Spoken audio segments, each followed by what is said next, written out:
өөрөө орохгүй шүү дээ, тийм ээ. За нөгөөх нь x-т нь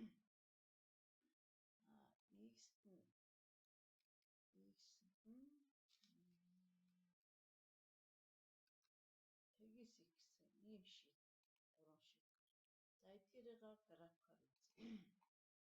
За ингээд функцээр график байгуулах юм бол за хоёр шийдтэй x тэмдэлтийг хоёр цэгээр огтлсон.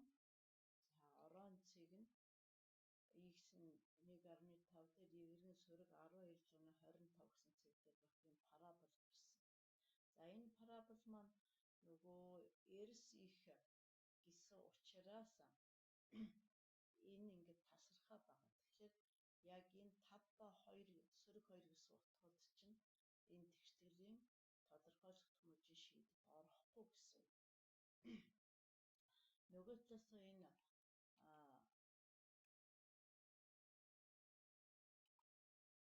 энэ тэг гэсэн утга энд бас бидэнд орж ирнэ. За тэгэхээр энийг бас бид нар тоон шулуун дээр бас хийж болно. Тоон шулуун дээр. За тоон шулуун дээр за энэ яг тэр дээдлийн энэ график биш шүү. Энэ график биш шүү. За энэ дээр энэ b цэг. За b цэгийн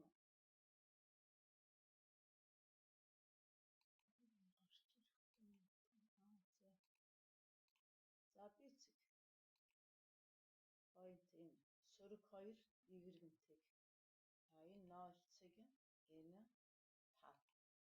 Тэгэхээр энэ тэгштгэлийн шийд хаана яаж гарч ирэх юм гэхээр нөгөө энд бол ингээд 2-оос сөрөг 2-оос бага гэдэг энэ урагшаа явцсан байгаа шүү дээ. За энэ дэр нэг юм бичиж байна.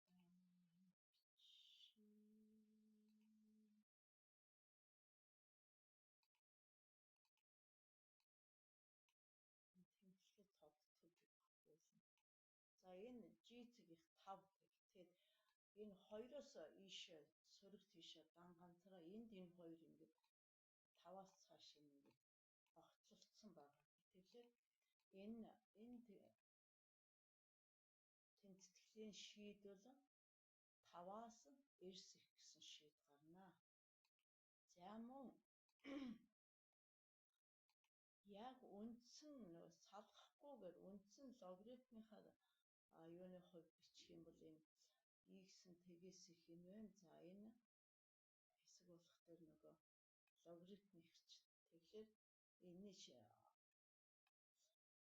тодорхойлох томооч гэвэл энэ ингээд 5-аас эрс их энэ шийд гарна.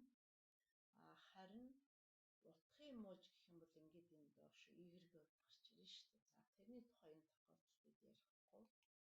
За ингээд энэ логарифмын утга тодорхойлох x-ийн утгыг олоорой гэсэн энэ а бодлого эцсийн шийд юу болж таарваа гэхээр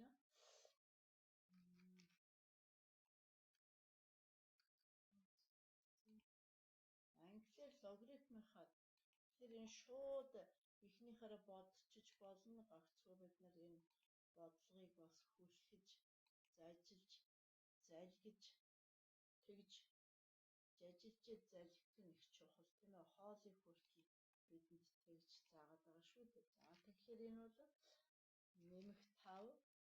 За эерэг 5 тэгээд нэмэх хязгааргүй. Энэний шийд ийм хязгааргүй боллоо. Ингэж эцсийн шийдийн ялсан. За ингээд та бүхэн үлдсэн энэ хоёр бодлогыг өөрөө бодороо. За яг ингээд ийм аргаар бодвол чамд арай мөлжүүртэй чөмхтэй юм уу да гэж ойлгосон.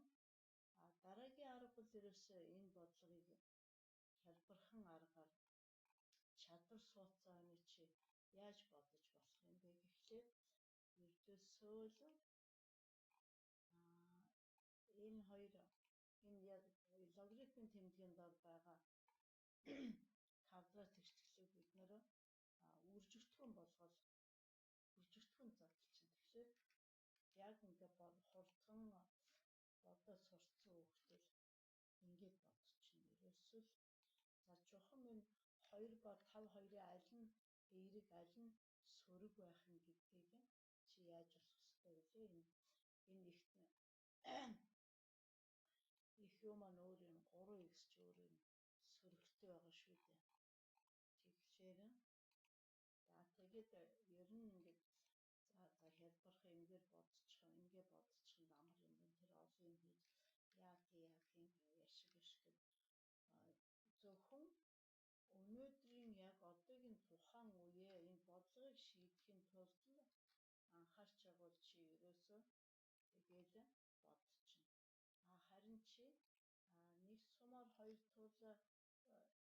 туулаа буулна гэдэг зарчмаар бодох юм бол ингээд энийг сайн ийш бэлдэж